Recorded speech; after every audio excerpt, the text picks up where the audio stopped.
VIP नेत्यांची सुरक्षा कमी करण्यात येणार आहे आणि ज्यांच्या जीवाला धोका नाही अशा नेत्यांची सुरक्षा आता कमी करण्यात येणार आहे। व्हीआयपी व्यक्तींच्या सुरक्षेचा आढावा घेतला आणि त्यानंतर हा महत्त्वाचा निर्णय घेण्यात आल्याची माहिती आहे। आणि त्यामुळे आता काही व्हीआयपी नेत्यांची सुरक्षा कमी होणार आहे। अधिकची माहिती घेऊन आमचे प्रतिनिधी सुशांत सावंत आपल्या सोबत आहेत। सुशांत, का नेमका हा निर्णय घेण्यात आलेला आहे आणि या काही यादी निघाली आहे काय नेत्यांच्या नावाची, कोणकोणत्या नेत्यांचा समावेश असेल?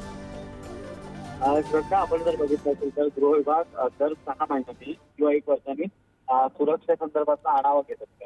आता राज्यात नवीन सरकार आहे, देवेंद्र फडणवीस मुख्यमंत्री आहेत आणि गृह खातं देखील त्यांच्याकडे आहे। नुकताच गृह विभागाकडून एक आढावा घेण्यात आला होता।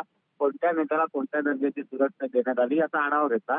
त्यामध्ये काही नेत्यांच्या जीवाला धोका नाही अशा नेत्यांची आता सुरक्षा कमी करण्याचा निर्णय जो आहे तो कुठेतरी गृह विभागाने घेतला। यामध्ये आपण जर बघितलं असेल तर भाजप असेल, शिवसेना आणि राष्ट्रवादीच्या नेत्यांच्या सुरक्षेमध्ये कपात करण्यात आलेली आहे।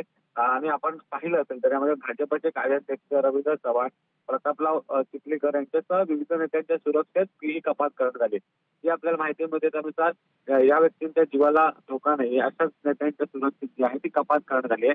त्यामुळे कुठेतरी आता सुरक्षा कपात करण्यात आल्यानंतर आता एकनाथ शिंदेच्या शिवसेनेचे काही नेते नाराज झाल्याची देखील माहिती मिळते। मात्र ही सुरक्षेतली कपात जी आहे ती रुटीन प्रक्रिया आहे आणि वर्ष 6 महिन्यांनी याचा आढावा घेतला जातो आणि ज्या नेत्यांच्या जीवाला धोका नाही ते सध्या मंत्रिपदावर नाही त्यांची सुरक्षा जी आहे ती कपात केली जाते। निश्चित सुशांत, धन्यवाद दिलेल्या माहितीसाठी।